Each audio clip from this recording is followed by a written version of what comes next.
Hey guys, it's me Joy, and today I'm going to show you how to fix sliding mirror closet doors.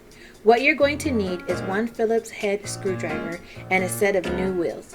To find the right wheels for your sliding mirror closet door, what you're going to do is take the old ones off your door and take them to your local hardware store like Home Depot or Lowe's and get them matched.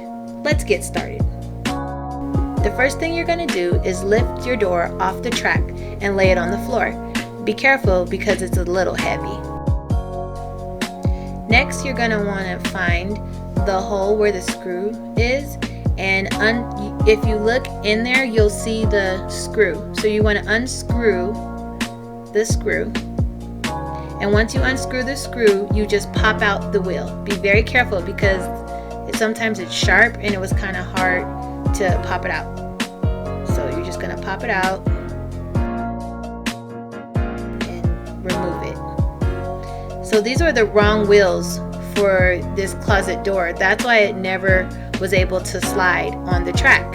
So these are the right wheels for the door, and make sure you get sliding doors because there's different type of wheels like for patio doors and things like that. So these are the right wheels.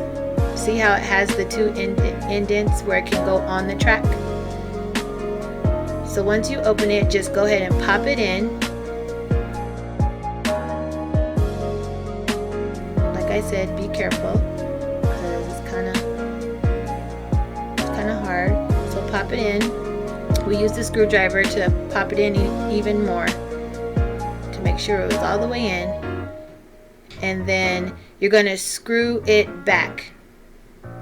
So it does screw to where it gets tightened, to where it won't screw anymore. And then after that, you're done.